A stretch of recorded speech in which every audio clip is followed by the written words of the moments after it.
think it can't get any worse, it does. Megyn Kelly, aka Megyn R. Kelly, is out here defending pedos again. She keeps doing it. She's doubling down on it. In this clip we're about to watch, and I wanted to get the full context because I only seen the little 1 minute clip, and I was like, okay, let me get the full context of what's going on.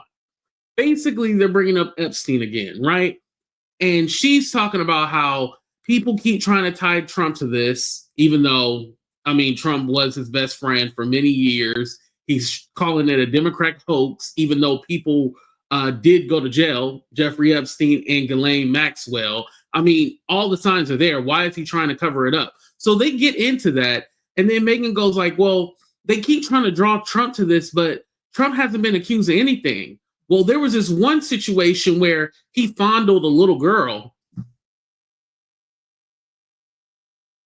One situation is too many. Let's just put that out there. Megyn Kelly, when did you become a pedo apologist? Go ahead and hit that like button, subscribe to the channel, and let's get into it, y'all.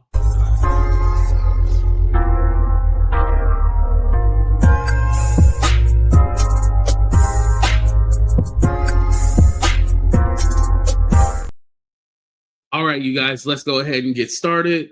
All right, let's keep going to Epstein because lots of news in that. Why do you think Trump reversed himself after like literally a week and a half ago was called Lauren Boebert, Republican, into the Situation Room to reportedly lean into her to not vote for this Jeffrey Epstein file release bill that was making its way through the House? Like he was picking on individual Republicans to get them not to vote for it. She wouldn't agree. And then within hours, Trump did a 180 saying, I'm in favor of it.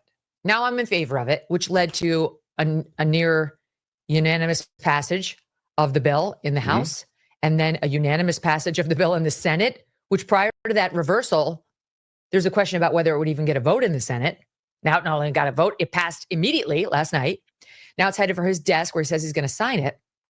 And I have my own theory on why he did the 180 and what's going to be withheld. Because he does control the DOJ that's got these files. But what's your take on it? I just want this issue to be something that we have the full transparency needed to move beyond, at least in the day-to-day. This sort of constant, what I view as the speculation Olympics, because what happens is people just approach this, not you and I hope, not me, but a lot of people. It's just an opportunity to try to create some fable where Donald Trump is actually at the center of this and he's a bad guy. And the Democrats are so desperate for that. Okay, but on the Trump part of this, here's what I see. Knowing Trump for having met him a very long time ago and having known him obviously throughout the administration, his two administrations, I would say he does not like to be told what to do. And I know that sounds very basic and what does that have to do with this? He didn't want these released, and the fact that the base is effectively demanding, and the Trump base, and I know this because of my radio show, I hear from them every day, the Trump base is demanding Epstein file transparency. So he doesn't like to be feeling like he's overruled. So I think there's just a stubbornness, quite honestly, with this.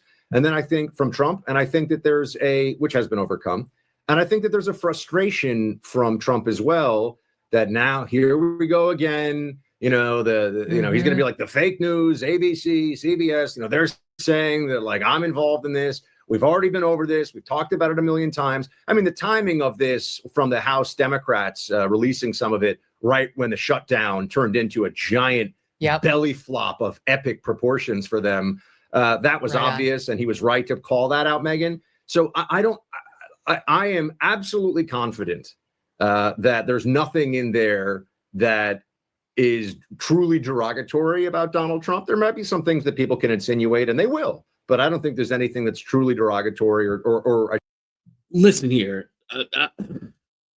If there was nothing in there about Trump, he would be gun-ho to release it.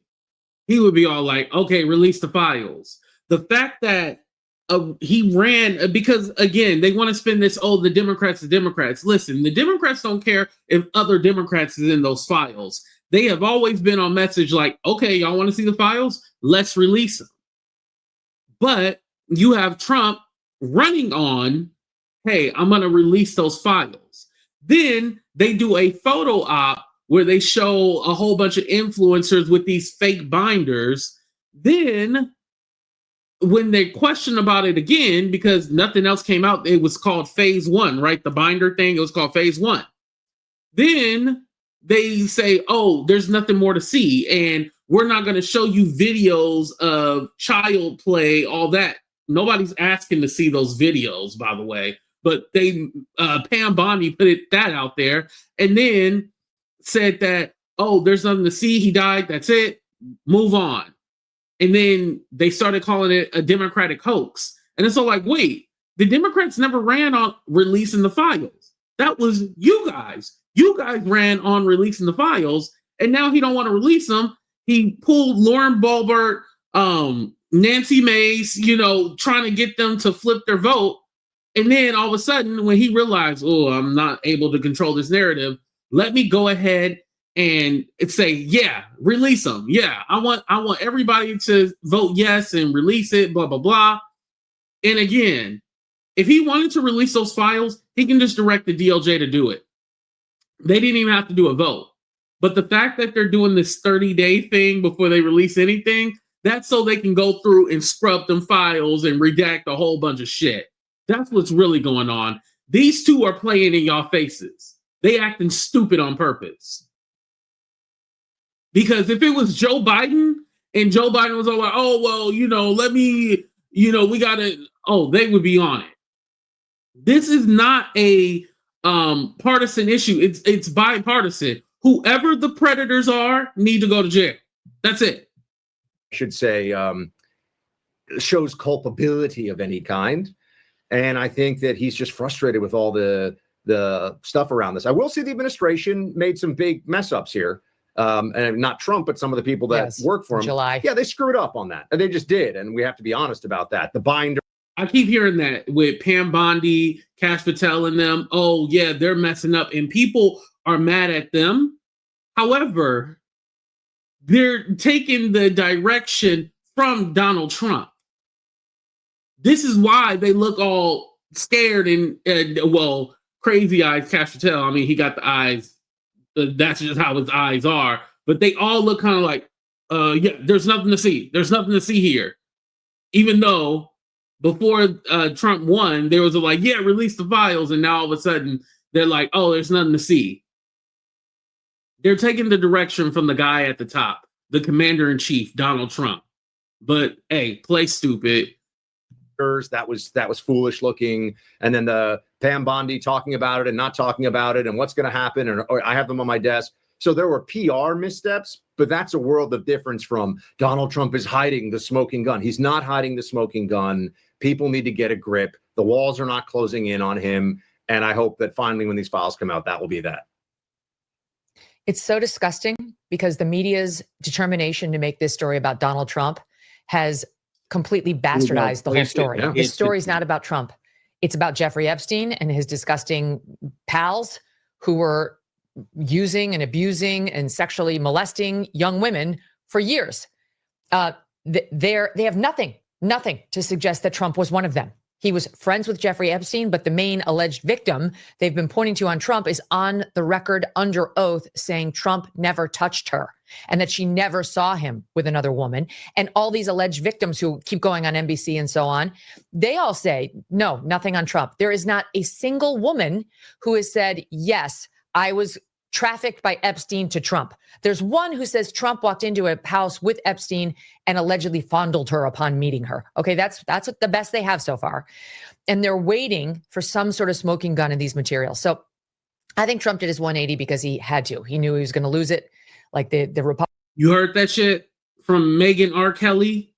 Oh, there's one girl who said he walked in and fondled her. Like I said in the beginning, in the intro, one is too many. One is not okay. And mind you, if we take the whole Jeffrey Epstein thing out of this, don't forget, Trump has been accused 28 times of sexual assault.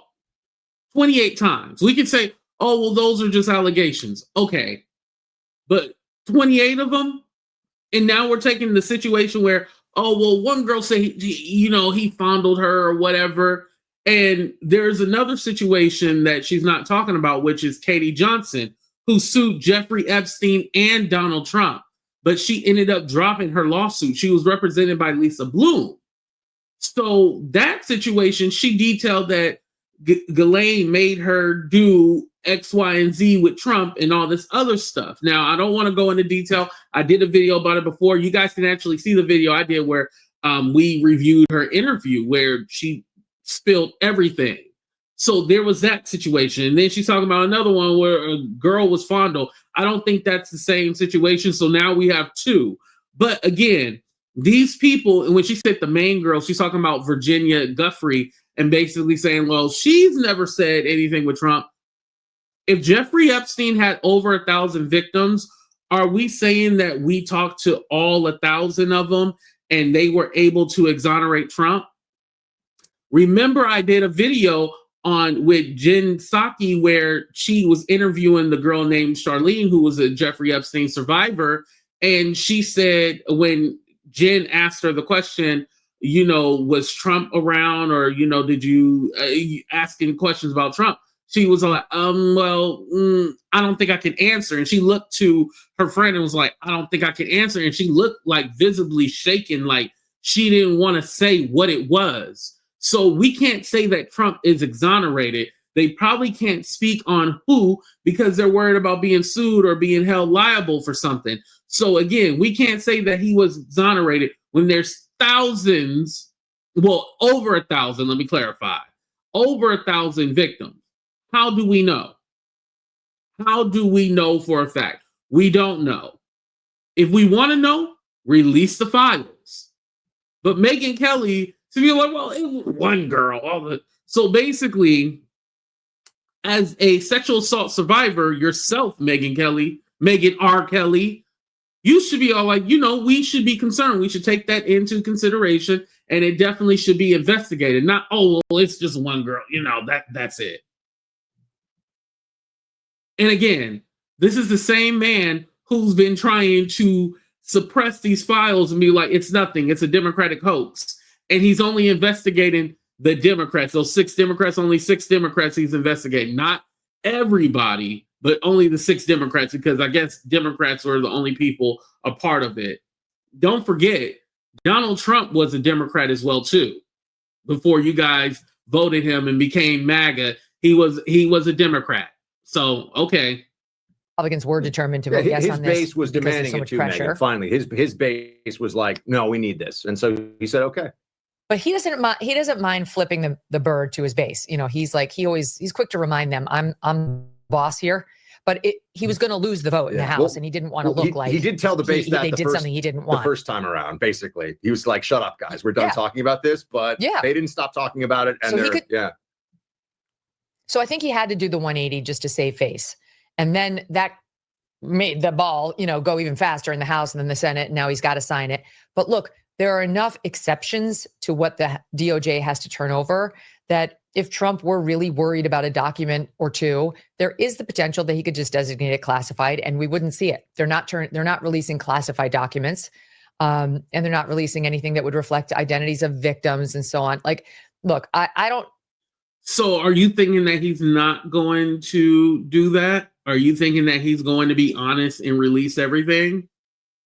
Are you dumb, Megyn? Of course he's not going to. This is why it's the whole 30-day thing. You can say it's procedural. You can give all those excuses. But like I said, they didn't have to do a vote. If he wanted to release it, all he had to do was release it.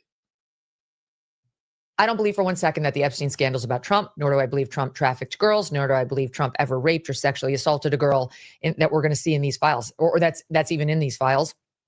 But I do think something has gone on that changed his opinion. And given that he controls the DOJ, Pam Bondi answers to him, he's got to have some level of comfort that nothing's going out there that's going to completely crush him. Because otherwise, I think he'd be standing where he stood in July, which is, we're not doing this, move the hell on.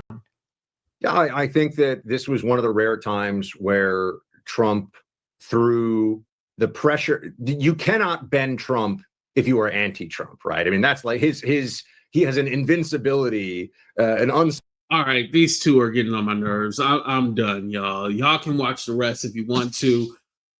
Like I said, it's just amazing how you have the emails. You know, there's a few emails that have been, well, not a few, 20,000 emails. He was with one of the victims for 16 hours. Jeffrey Epstein also said that Trump asked him to, cancel his membership or whatever to Mar-a-Lago. He said he was never a member, and he knew about the girls, and he asked Elaine to stop. Now, those emails weren't detailed, but what was he telling her to stop? And he said he knew about the girls. Come on, man. We gonna act obtuse. We gonna act stupid. We gonna act like we can't put two and two together. All right, but hey, once the files get released, listen, if I'm wrong, I will come on my channel and be like, oh man, we got this wrong. Like, I can't believe we done said this and that about this man, and we're accusing him of this. I don't mind being the bigger person and apologizing.